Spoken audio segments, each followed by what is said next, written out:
Welcome to ProTalks. My name is Danielle, and today I'm here with Heather Heydet, Chief Marketekt of Marketeks. Thank you for joining us, Heather. Danielle, it's such a pleasure to be here with you and with Brandon. I've been a fan of Leap for a long time, so it's wonderful to be here actually in Leapland. Yes, I will consider you a brand fan. I've seen some awesome For sure. photos that you have sent us that I can't wait to share later.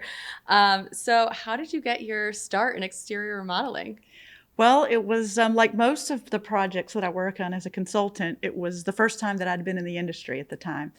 And I loved that category. I had a lot of fun with it. It was not only because we were working with homeowners, consumers, but it was exciting to help a category grow, especially for this one business owner, and to kind of teach them how do we grow within a really competitive category. Yeah, and there's been a lot of growth in the industry in the Yeah. last few years, huh?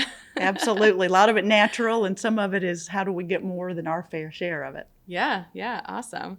What does your career path look like that got you to that place? Yeah, so I was one of those people that I was just really lucky. In my first job, I was in the right place at the right time and said, yeah, that sounds fun to me. And it was working with a consulting firm that just happened to have clients that were huge global brands, brands like Gatorade, Keebler, Progresso, Soups, Walmart, just to name a few. We actually even helped a company called Caribou Coffee get started. I love coffee. Yeah, so that was a fun one. And I could go on. I mean, just amazing, including Snossages, which was one of my favorite, with the dog treat brand. Yep. So that company was where I really learned about what it means to be a marketer.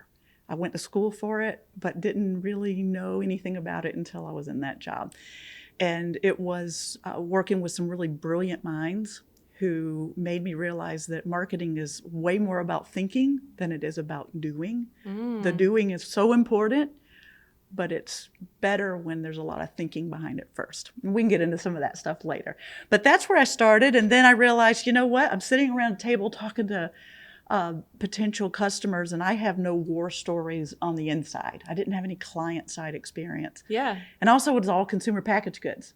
So I thought, all right, what do I do now? Let's go to B2B software, right? Because that's a great category to be in. Sure is. And jumped into a position at ADP. So most of you guys know them as the payroll company. Yeah. They're now payroll, benefits, administration, big outsourcing firm. Yep. Exciting time with them, learning all about SaaS and outsourcing. Helped them a lot in making things easier for their customers and getting them launched in the benefits administration world. Huge growth there.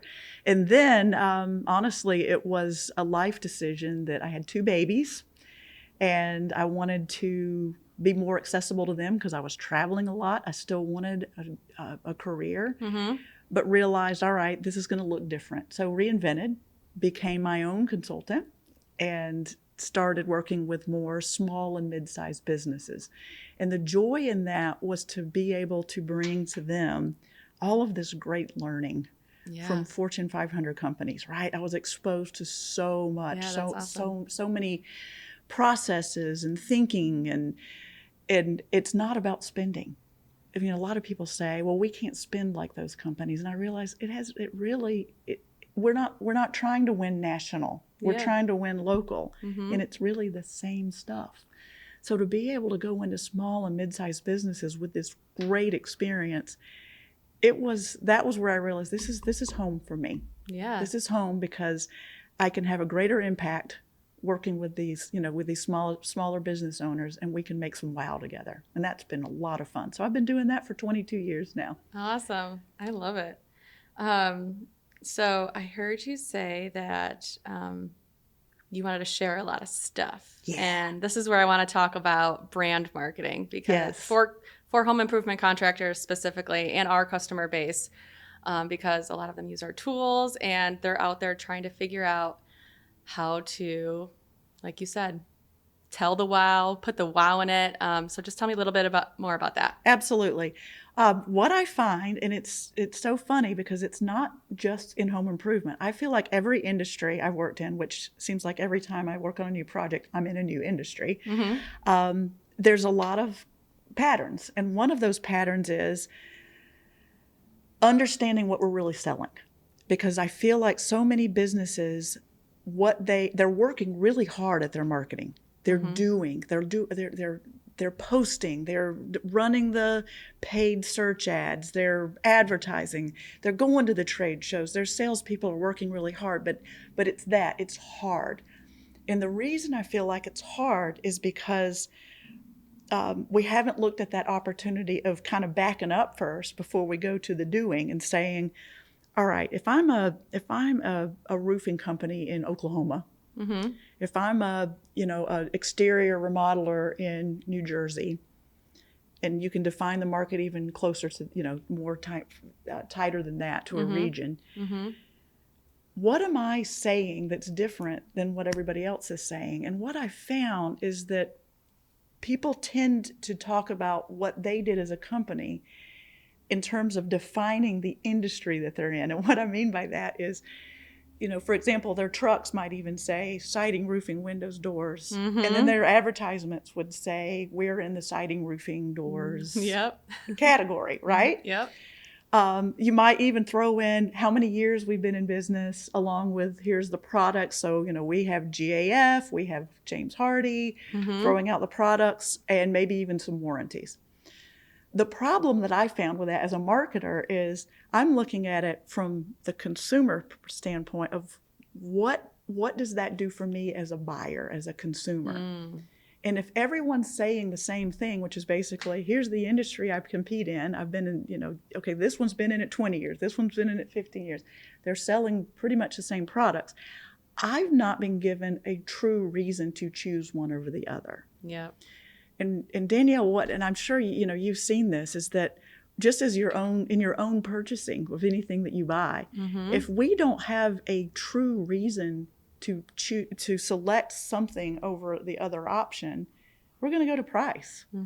Because why would I pay more for something that I don't believe is any different than the other option, or even have an emotional tie to it? Absolutely. When you're just talking about features, there is no tie. There isn't. There's really nothing to remember from the stories that you're hearing. Because when you hear category, siding, roofing, windows, doors, years in business, warranties, some product names, I may or may not even remember the companies that I've heard the advertisements for or seen or even met with at a home show. Right.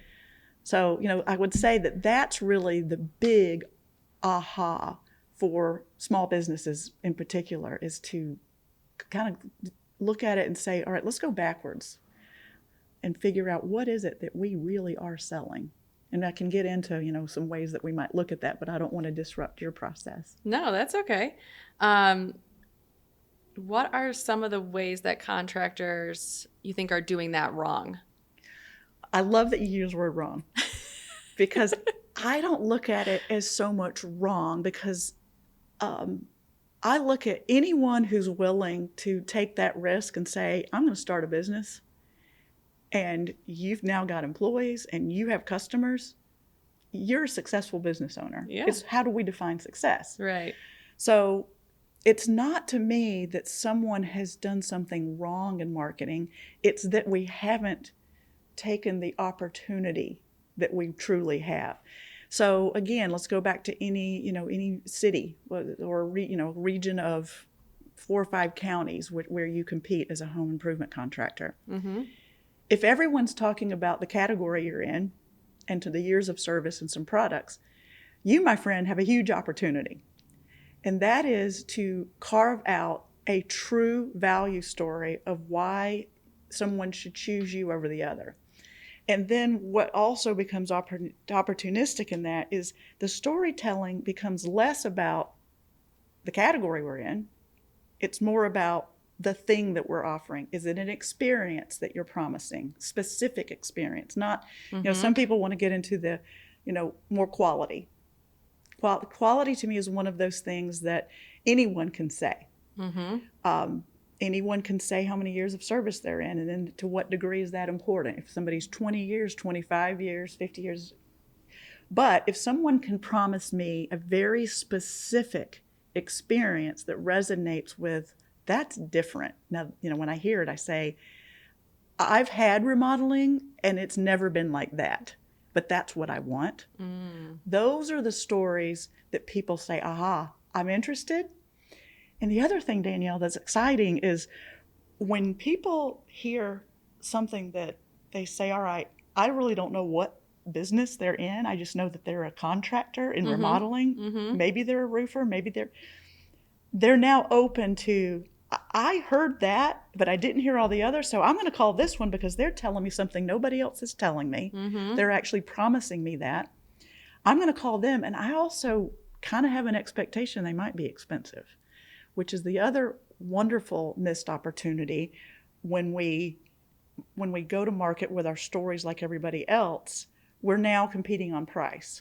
When we go to market with a story that is cut through and totally different than anybody else, setting an expectation with a customer that it's different, I want it, and I also think it's going to be more expensive, you have just made price very elastic. So that's really the opportunity that with my customers, I always say, we got to start there. And then everything else is built on that foundation. Yeah, I love that. So to sum it up, what would you say like the top 3 things are you should do if you want to attack your brand message right away? Okay.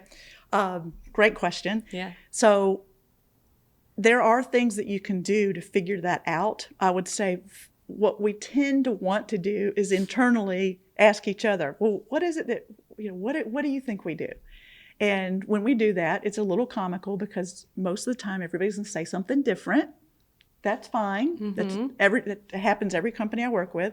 Or there might be some patterns of, okay, we're hearing some patterns that were this, we're hearing some patterns that were this. That's helpful, but the best is going to be by what do your customers say about you? And that can be found in reviews. Hopefully we're doing reviews because that is a huge legitimizer for, are we delivering our promise? And also it is something that customers are going to use to as one of those decision factors. And sorry to cut you off, but if you do want to learn more about reviews, the episode before this one, we talked all about it. So awesome. Check it out. Yeah, I love that. I love that. Yeah. All right, so back to tip number 2. Okay, so tip number 1 was you ask everybody inside. Tip number 2 is basically ignore the stuff on the inside, except for the fact that we may have some cleanup to do with making sure we're all on our same value proposition once we figure that out. Going to the reviews is very helpful to get some patterns. Talking to your vendors, because they're going to give you insights of what are people thinking, what are you... Like your manufacturers or distributors and people you work closely with. Because their reps are talking to our competitors. Yeah, true. So what are they saying about us? What are competitors afraid of? If you can get into some of the heads of that. Yeah. And honestly, I would at trade shows, I'd just walk right up to my competitors and I would just ask them questions, and they would always be a little back, but why not? Yeah. Why not? Let's talk. Yeah. And you can figure out real quick what if they truly are giving a story or if they're just telling about what products they're selling. Yeah. Okay, so then tip number 3 is if you have someone in-house who is a marketer, and by a marketer, I really mean someone who is thinking strategically. If you have someone who's a great doer of creative, like maybe they're creating your literature, they are doing your posts for social, they might be helping with your paid search campaigns. That's a great asset to have. And I love it when I work with teams who do have someone in-house to do that. A marketer is a little different. A marketer is someone who's going to kind of wrestle with the thoughts on this is what we think we have a value proposition, but then push back and say, okay, if that's true, can somebody else say the same thing? Okay, and really, really push and not settle and not feel like a light duty promise, something that it may sound great and everybody could go, oh, that's us. That sounds great. But then I want to say, can somebody else say it? Yeah. Can we own this? Can we deliver it consistently? Because the last thing I want to do is make a very specific promise that we can't deliver. And that gets at team alignment. Yep. Yeah, I love that. So when you go into a marketing leadership role, or you're that marketer that you just spoke about, how do you go in and do all the things that are required to really lean in on that brand? So Danielle, even though every customer is different, I have learned that there is a proven process that just works.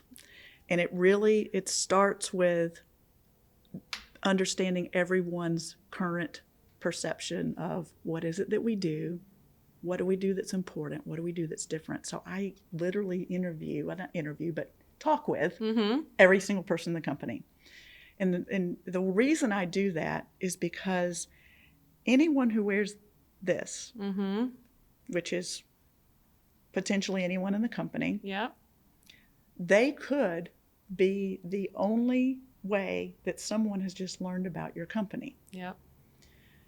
So I always say every role is of equal importance in delivering our promise. Whatever our promise is going to become, we all are of equal importance because we are the messenger. And what we say, what we don't say, how we behave, how we don't behave. I mean, let's face it, I'm wearing this at the gas, pumping gas. And somebody sees that and they've not heard of this company. I just taught them something about my company. So we start there with learning what's our kind of a baseline. What's everybody thinking right now? It's also important to me because I don't like coming into a company and there's the feeling of secrecy. What's she doing? What's that Marketeks? What's going on? We're going to pull the veil off of that immediately. We're here because this company has a great team, and we want to help this team grow. And we want to help this team unify under what it is that you do that's truly special and different from anybody else. I love it. So I got to learn that, right? So that's the first part of it. And then honestly, while the process is very much a similar process, obviously what is learned, the results of it, completely different. We then go into talking to, I call it, let's find out what loving feeling we have from our customers. So we talk to a percentage of those that we feel like they love us. I call them love marks. Yes, I love that. Who are the people that we just know because they come back, they're repeat customers, they're always referring people. We're going to talk to a nice percentage of those people. I want to talk to the people in the middle who we feel like, okay, we think we did a good job with them, but they didn't review us, but we had kind of the signals, the marks that say they might love us, but we don't really know. So let's talk to those people. And believe it or not, we also want to talk to the people who lost that loving feeling, whether it was on their first project, on their second project, or their 10th project. Lot to learn there. Maybe wrote a bad review or something. Absolutely. Because a lot of times what they say in the review is there's something underneath that. And they're usually more willing to tell the underneath it to a third party because people don't want to hurt someone's feelings. Now I know those you watching, you're like, oh, you ought to read my bad reviews. Well, I know. I mean, there are people who will let you have it. There's no question. There are people that don't, that get past the I don't want to hurt somebody's feelings and let you and tell it like it is. But I would say the majority of the kind of the middle grade reviews where you're not really sure, there's something there, and they'll generally tell a third party as long as they are promised and an enemy and and all that kind of stuff. Cool. Awesome. Well, thanks for sharing that. I think that leads us into a topic that I think is super important, especially from a software side in the industry, but I think from like a brand marketing side as well, buy-in. So, you're talking to all these people, you're getting to know them, you're building that relationship with them. And then you might come in and be like, oh, well, I'm going to do this. Yes. So yes. Tell me a little bit more about like how you get buy-in from the company, maybe Right. leading to, That's a great question. Yeah. Okay, so in terms of buy-in for this approach of sort of putting a halt on the doing, yes, exactly. and let's go back to the thinking. And I'll be honest, it's about a 6-month journey together. So it's not that you would say, oh my gosh, I can't afford to not, to stop my business. No, it's not that at all. You can keep on with the things that you're doing. This is all kind of done in the background, but buy-in for this type of project is always with a business owner who is looking at a stagnant year-over-year growth. Or they know that they can get double-digit growth and they're not getting it, and they just don't know why, and they're not sure how to get there. That's the business owner that I feel like works best for this type of process that I'm talking about, because they're ready. They're ready for something different. They're ready for something new. And I find that these conversations that I have with them about asking more of a deep dive of questions of, where do you feel like your challenges are?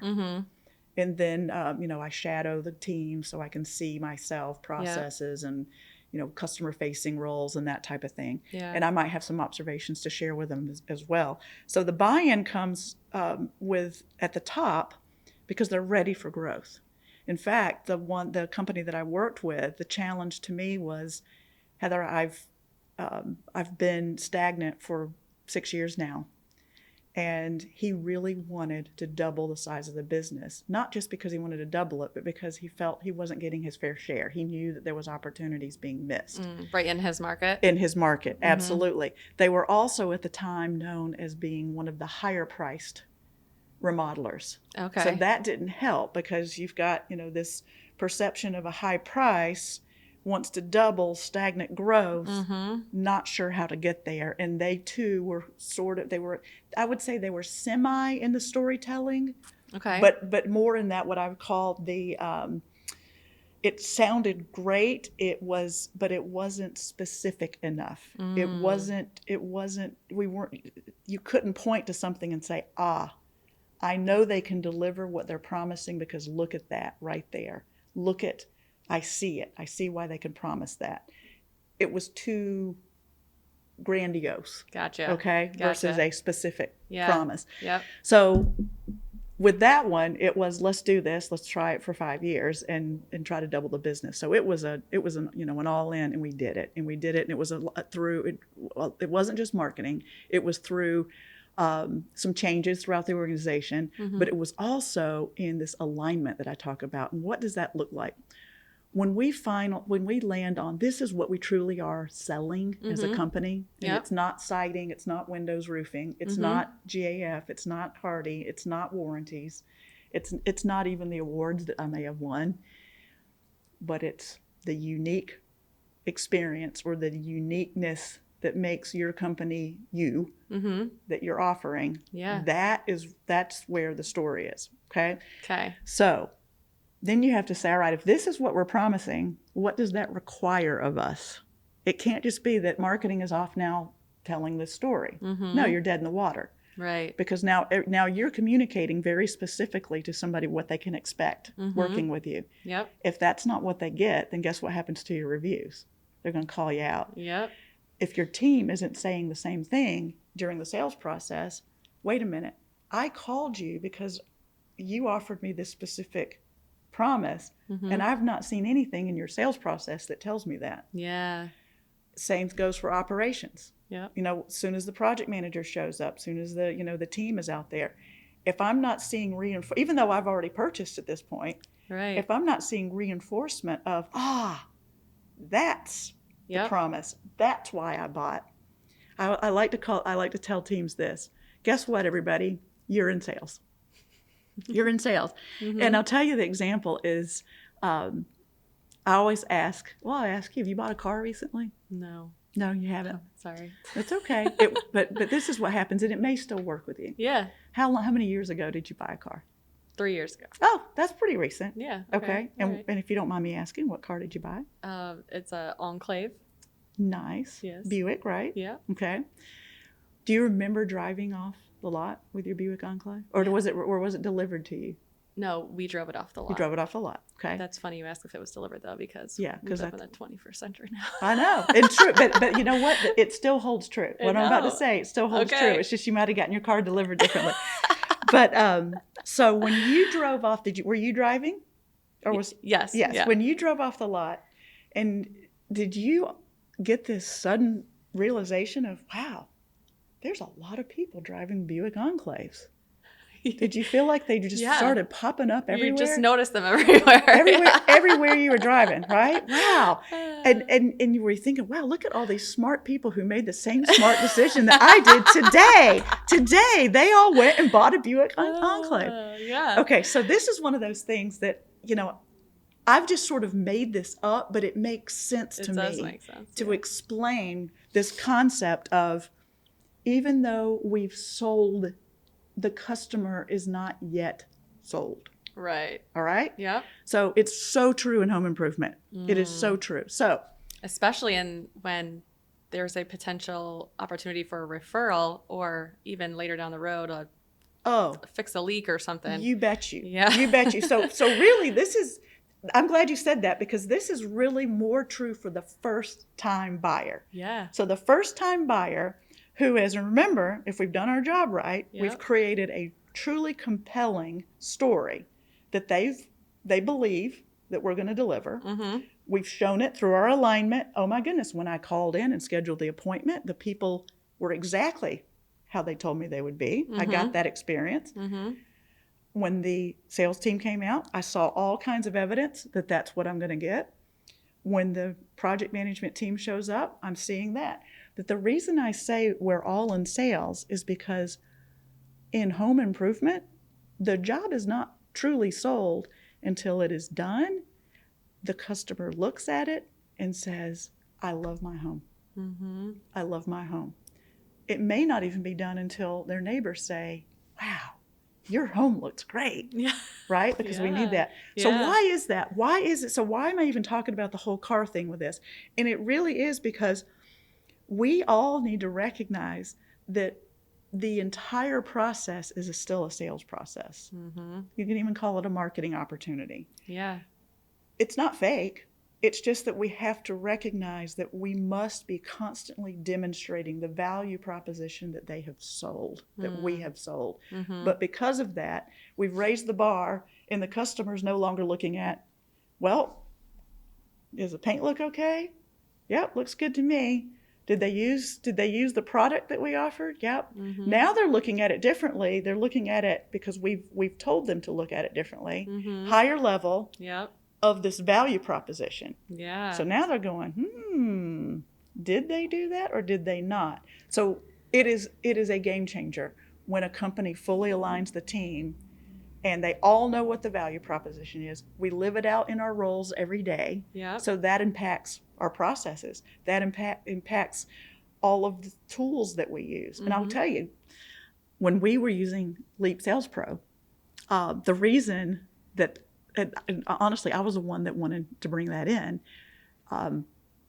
primarily because it helped us facilitate the brand story. Part of the brand story was being very easy to work with. I love it. So one of the things when I said, okay, if we are so easy to work with, what does that require of us? And I'm looking at our sales team that is bogged down in this old system that was just not pretty proposals. They couldn't give, even though the model was not a one-call close, it was a go-back type of situation. Yeah. We weren't even ready in most cases to give them a quote at the first appointment if we wanted to, because it was just so cumbersome. Yeah. So what I loved about the tool is that this is now something that it helped us with speed, but probably most importantly, because this was a full exterior remodeler. Mm-hmm. You talk about a lot of SKUs. Yeah. How can I possibly, as a salesperson, show the breadth of options? Yeah. Because if it's somebody who wants siding, roofing, windows, doors, painting, a new front porch, the full deck, exterior remodel, the full thing, how can give them options for all of that? Yeah. You know, first of all, because it's confusing to the customer, Yeah. but it would have been really confusing in our old tools. Yeah. So what Leap Sales Pro allowed for us to do is to very quickly show them options. So we were no longer held hostage to this concept of we're just going to show the customer what we feel like is best for them Mm-hmm. and what our competitors are most likely to show. We could now actually allow the customer to see their options and say, oh no, I would really like that, you know, if it was James Hardy siding, the Artisan, which was a higher value. Yeah. And they're self-selecting into these higher value products and services, not because we're, you know, being slick salespeople, but because we now have a tool that facilitates showing the choices. Yeah. So that was a game changer. Yeah, I love that. I absolutely loved that tool. Awesome. A good brand strategy isn't just external messaging, it's internal too, like we've talked about. So I kind of want to transition more into that culture aspect. And you talked about building that message and, you know, your external pieces and then your tools. And then it also goes into your culture. And you're saying the sales rep is going in there using this tool and they're telling the homeowner a certain story. So tell me a little bit more about how you get buy-in and then also the culture aspect of it. So let's go back to the buy-in because I recognize that I didn't talk about buy-in for technology. Oh, yes. Because that's a big thing. Yeah. So I was talking about the buy-in for taking on this idea of going backwards a little bit to propel growth. Self-reflecting. Okay. Yeah, absolutely. So then on the technology side, what I've found, and I've done this in every role, and I learned it at ADP, and I'll tell you what I learned, and I'm so glad that I learned this as a marketer.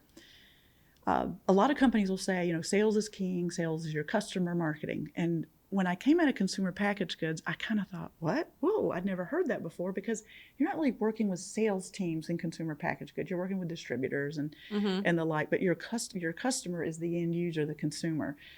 That was the first time I'd heard that, and you know, it was young, and I was young, and the more I started talking to the sales team, again, it's B2B, I realized I totally get it. I get it because as a marketer, your salesperson is your wingmans to each other, and they have in a B2B role, they are the distribution channel, they are the customer-facing role. So what I do is I bring them in very early in any change, in any strategy, in any plan. Like the customers, I look for, I want to talk to someone at the top, the middle, and the bottom. Because what I found is sometimes senior management will say, oh, you're going to hear it's about price. Okay. Well, if you got a successful salesperson and price isn't the issue, then price isn't the issue. Price could be an issue because of what we talked about earlier, where you forced yourself into an ocean of red without any differentiation. Yeah, that's not a fun place to be. Yeah. Your price is an issue then because there's no reason to choose you over somebody else. So bringing sales in early on anything, not just technology, but plans. And I laugh at how many times I would see a marketing team do a product launch and it was a surprise to the sales team. There should never be a surprise product launch, go to market. They need to be involved the entire way through. Yeah. Number one, we may have missed something that is so obvious to a salesperson. Right. Number two, a good way to not get buy-in is to absolutely not invite them to the table on those discussions. Yeah. But more importantly, number three is it facilitates a discussion early, so any of the knockouts are taken away sooner, and then we become more as a partnership in a pushback way too. I hear you, sales, that could be an issue. What about if we did this? It's hearing their challenges, but perhaps giving them different ways to solve it. Because as a marketer, we may think of different solutions. Yeah. And they can say, no, I don't think that'll work. All right, what about this? And then sometimes they're asking for such minimal things. Yeah. Like, give me a clean way of pricing, which again, that was one of our issues. Yep. Well, shame on us as a company if we're making it so hard for our salespeople to sell, right? Yeah. Shame on us. That's something that we can easily do. So this whole partnership of buy-in, because it really is going to be with marketing and sales and senior management. That's kind of where this buy-in tends to be on anything that's market-facing, product, service, pricing, sales strategy, that type of thing. So having us all three of those groups go through this process together is so key. But I also want to say that there's merit in bringing in a member of operations and of the customer service team as points along the way to gut check, are we creating something that we can actually deliver in the other areas of the company? So having them involved too. So buy-in for the LEAP Sales Pro tool was pretty, I'm going to be honest, it was difficult. Was it? Yeah. It was. Yeah, we hear that a lot. Yep. And it wasn't because of, this was before I even got to the sales team. This was just because, it's another expense. Yeah. It is. And it's looked at as another expense. So I got to the place with the owner of, let's try it out. Let's do this thing. He could look at it and see, it is a slick tool. I do see how it can help. So what we did is the IT part of it, we had no one on staff. And I'm sure a lot of small businesses don't have an IT person on staff. Right. There is a piece of this that you've got to have somebody you can lean on to do that. So I basically struck a deal and I said, I'll do that stuff because, I just along my path have learned some IT propeller stuff. Yeah. And said, I'll do that part if we can do the license fees. And he said, okay, let's do it. So that's what we did. It took me a little longer because of that. I think we had maybe a 6-month to roll out.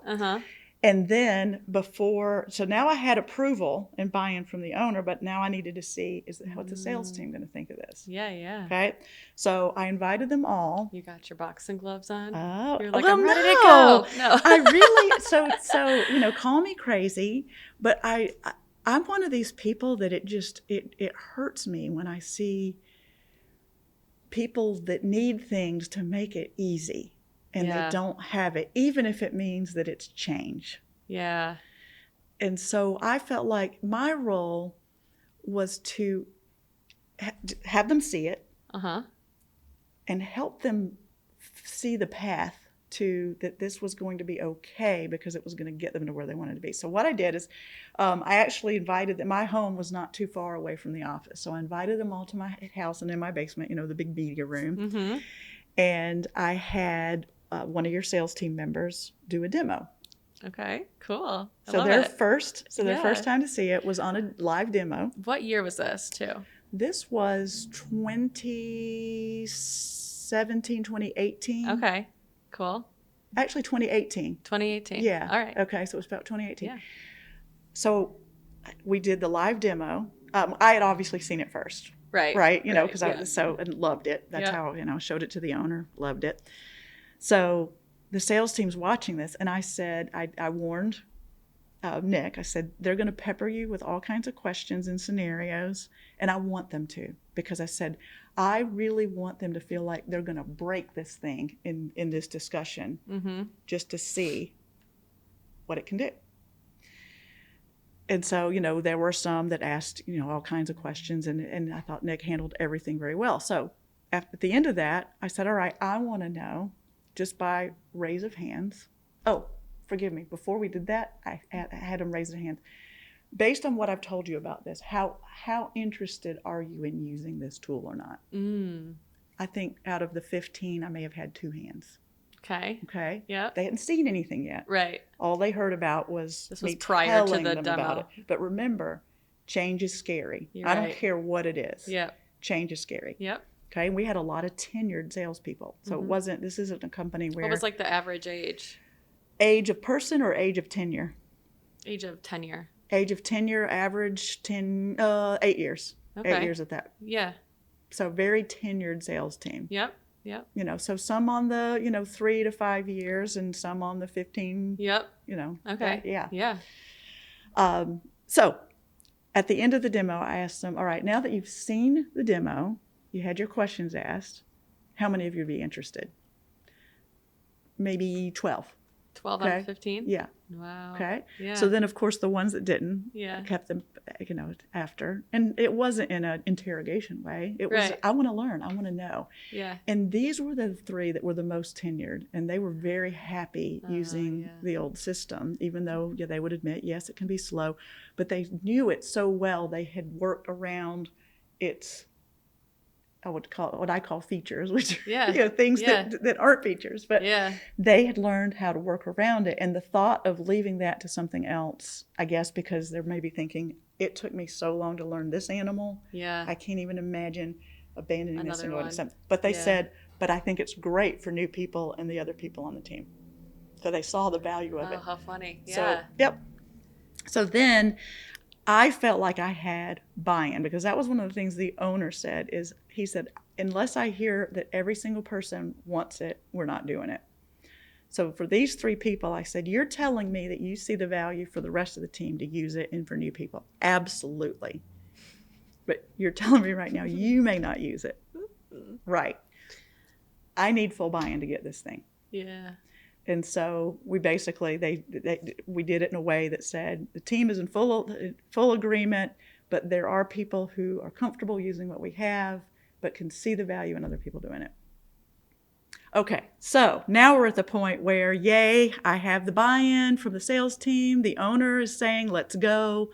We bring Leap on. I go through all the fun training with my friend Caitlin, who I hear is still here. Yeah. Had loads of fun with her. And what I discovered in that process is I could make it way more customizable than I actually thought I could. The worst thing to me was to have a tool that was now easy to work with, get quick quotes, but that my competitor could also have, and we're basically having same quotes in terms of the pricing wouldn't be the same, but look and feel. Mm-hmm. And what I discovered was, oh no, I could make this thing look. There were some areas that you couldn't, but I could make add in visuals and process charts and add in my own story language. Mm-hmm. And so, because to me that was part of the proposal. The minute we make it focus just on words and prices and not reinforce, oh yeah, that's why I want this company, reminding them of, building in that storytelling of your value throughout the proposal is huge. Yep. In fact, your value story may even dictate that you price it differently, because that's what, if we're doing it right, it gets to that degree. Because it would say, it wouldn't make sense. If we have this as our value, then why are we pricing it like that? Yeah. So, so using the tool to actually facilitate your own way of pricing is important. So then we got to the part where it's time to roll out, and everybody, you could tell, was excited. Like I said, since I was doing the IT on it, my night job. You were probably ready. Yeah, it was my night job, so I was ready. I was definitely ready, but I wanted it to be something that they felt comfortable with, because you have one chance, to win them. Yeah. So I took advantage of Nick's offer. We, hired him to come down to sort of help us with the rollout. Mm-hmm. And what I do is anything that we roll out, because I recognize the importance of buy-in, it's going to be fun. So, I love the whole leapfrog stuff. So everything was green. The lunch we had, everything, it was, if it wasn't in a green container or green itself, then it wasn't included. So, it was. And I think we have a picture too of your party. Okay, good. Okay, good. Yeah. So like the spinach roll-up sandwiches and green grapes and green cupcakes. And, but then for each individual, they had, a little gift at their station, and it had, some fun frog stuff in it and some Leap things that you guys were so sweet to send me, like koozies and pins and stuff like that. But also things that they needed for now that they had this tool, because it was on the laptop. Yep. Forgive me, on an iPad. So they all had an iPad. Yep. That was, that was a game changer. They all had an iPad on their station, and then they had this portable charger. Because what I was trying to think of is, what are the things that could be problematic for them in the field. And I wanted to, nip that in the bud. And so obviously, if they lost charge, that would be a problem. So, had things like that. But the rollout was I made it a lot of fun. I had our sales team leaders, I got them frog hats and hands. And they were such good sports because I have learned that if you don't have the full leadership team aligned and bought in, they sniff that out real fast. Because if it's just, hey, the crazy lady's up here telling us that we're going to love all this frog stuff and it's going to be great, that's not good enough. It needed to be the entire leadership team. So they were all there in their frog shirts and, and supporting the whole thing. So we made it a significant event. And it was, I want to say it was more than a half day. It was several hours of doing the training. And then that was followed up with an in-house training. And then I actually had, beyond that, a weekly, it was on the calendar, Zoom, come, you can sign up, you can just show up. Ask questions. And then it became, as more people started using it, sharing what their findings are. Hey guys, I found this, because we were all new to it. So somebody on the team, because they were using it so much, they would discover, if you do this, it will help with the financing, or whatever it was, the function that they found. Did your team a lot of sharing offer financing? We did. Yeah, we did. Awesome. And that made it so easy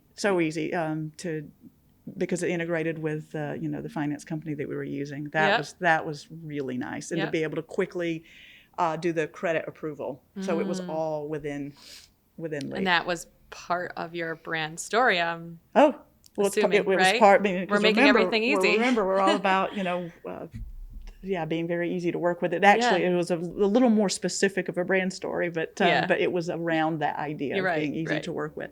So it was delivered that way. Cool. I love it. That sounds awesome. I think while we were talking earlier, you described Leap Sales Pro as a value-based selling tool. Tell me a little bit more about why you think that and how. Sure. So I think there are a lot of promises that home improvement contractors can make about the type of experience that they can expect. Yep. So within Leap, like I think I mentioned even with the proposals, as a marketer, I want to constantly see reinforcement of that promise. So whatever it is that we're communicating as a value promise, I want to see evidence of that in the proposal too. And that can be all done in Leap. Easy to work with meant that I should have my quotes very quickly. Right. I should be able to show them all these options very quickly, show them different pricing options for all of these things, which now we could do that we couldn't do before. Good, better, best.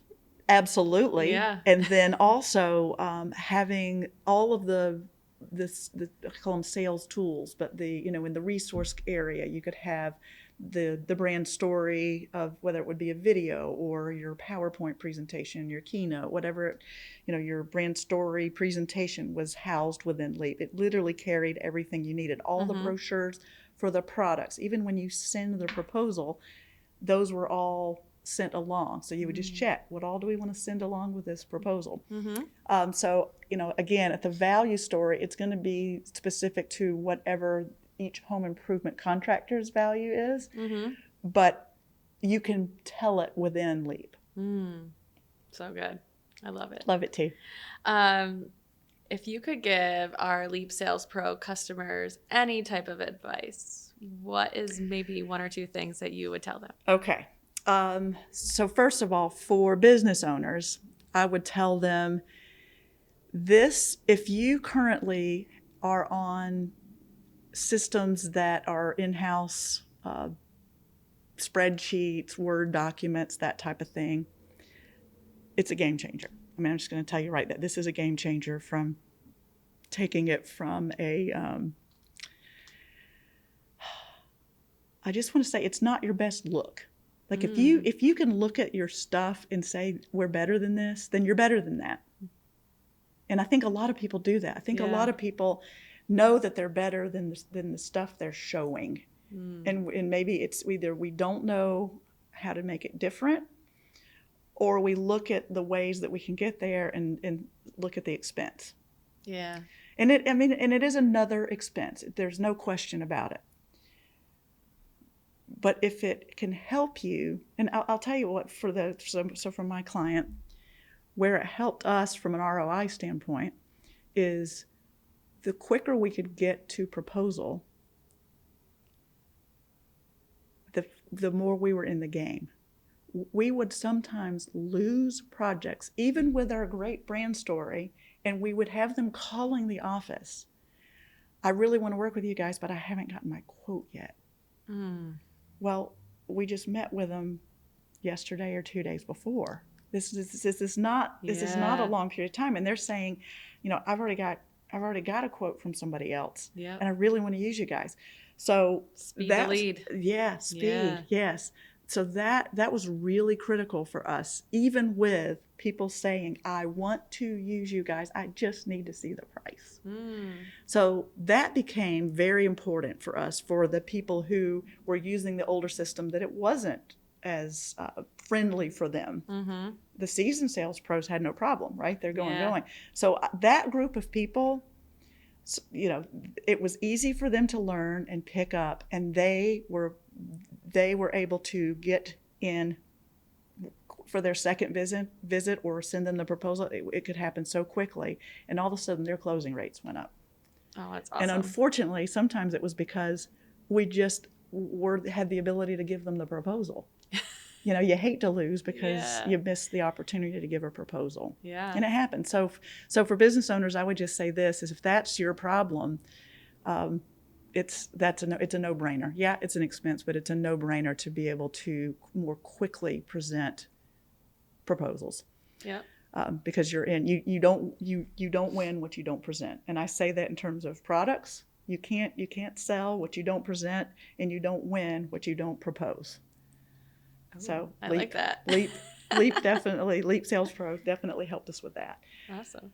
So the other thing I would say is, when you decide to go with this tool, you need to have access. I mentioned it earlier. It's really important that you have an IT resource.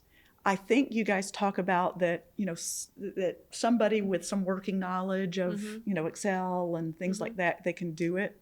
While that's true, and you can do it that way, to do some of the customizations that I'm talking about, where you really get into the more of the coding for how it looks, adding in your own language on the proposals, that I think that's a benefit, to have somebody. And honestly, the way business is done, we're lean, right? All of these small businesses, most probably don't have an IT person. They probably have somebody who, like me, I can do that in my off time. But do you really want to have somebody doing that, where they're working their nights and their weekends on it? No. And I'll admit, there are far better IT resources than me.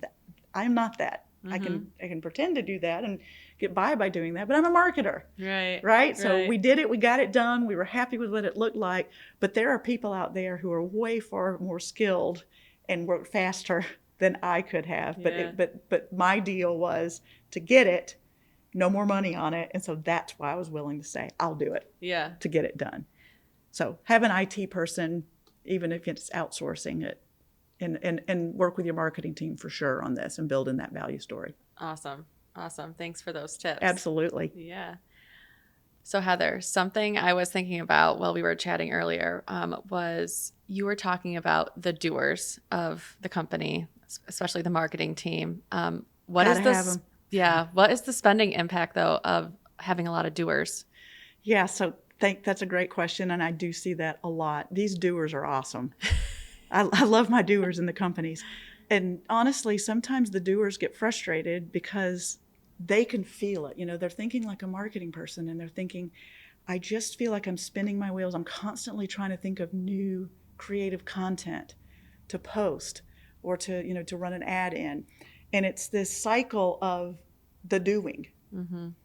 If we do what I was talking about, which is back up a little bit, and let's really solve the riddle of, what are we selling? What are we selling? And again, it's not siding, roofing, windows, doors, porches, exterior remodeling. Yep. No, that's the category we play.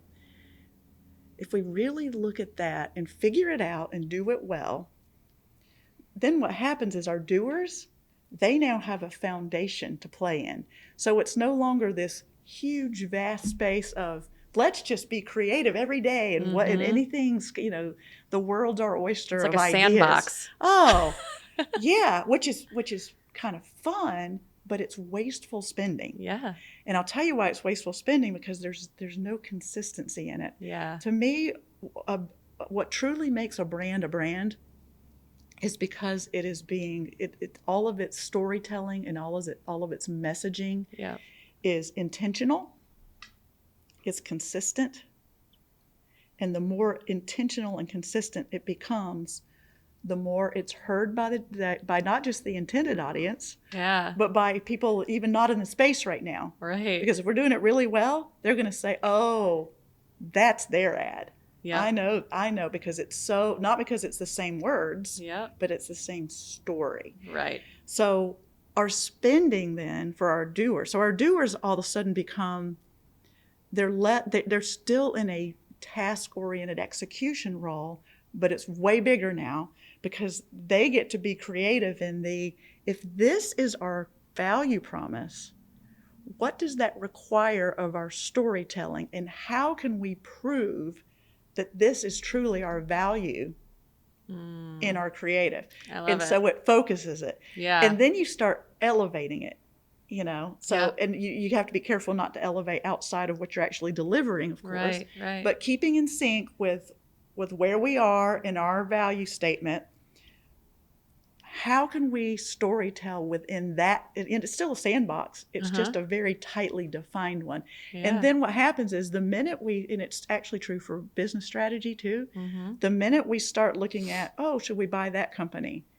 Well, does it fit in our sandbox? Because this is the value promise that would that confuse our customer? You see a lot of companies doing that. Yeah. A lot of companies who we feel like we know abandon us because they go and do something that's so off-brand, right, that we question, do I even know this? I thought, wait, you're not that, you're this. Yeah. We know your brand better than you do as a customer, right? They've abandoned us. So that's really what this whole strengthening of it, and here's a surprise, the value is your brand. Yeah. So whatever this value promise is becomes your brand, your brand story. Yeah. So I love it for our doers. They now feel purposed. They feel like, finally, I've got a vision. I've got a strategy to follow. And you could say, well, does that get boring? I don't think so, because again, it's constantly thinking of new ways to deliver that promise. But we got to deliver that promise in our story every time. Yeah. I love it. Then the big thing that happens for our business owners is, as a percentage of revenue, guess what happens? This marketing spending goes down. Yeah, I know it's sort of contradictory in thinking, but the better we are at being consistent and intentional, and by intentional I mean we are going to advertise here because that's where our message will be best heard. We are going to say these words because we know that those are the words that are more meaningful, impactful for telling our story. Yeah. And it's that every and time. That'll just drive organic search and all the things. So for the company that I was working with, an amazing company. So again, we went from 10 million to 20 million in 5 years after being, the company was stagnant growth. Am I going to sit here and say that was all the marketing? No, absolutely not. But it did start with this exercise of, what are we really selling? Yeah. Getting the storytelling, getting the entire team part of all right, what is required of us as an operations team, as a sales team, as a customer service team, figuring all of that out. This is what it looks like so that it could be felt. And then to feel, to actually see that growth, the team gets so energized. They get crazy fired up. So then the other thing that happens is if you look at your lead sources, a lot of people look at word of mouth as, I can't control word of mouth, whatever, it's whatever percent it's going to be, and I can't control it. Yeah. No, you can absolutely control your word of mouth. You know why? You control it by controlling your messaging and keeping it focused so that every single time it's so consistent that people start relating your promise with your brand because of your intentional and consistent messaging, word of mouth goes skyrocketing. Yep. And the reason it skyrockets is because they're using the same words to tell their experience. And we saw it in our reviews. Oh my gosh, even in the reviews, they would say, they actually did deliver on their brand promise, and they'd state what that experience was. Yeah. And they'd also do it if we didn't. Yeah. Because let me tell you, it's construction, baby. And there are some things that happen, but this is what we did.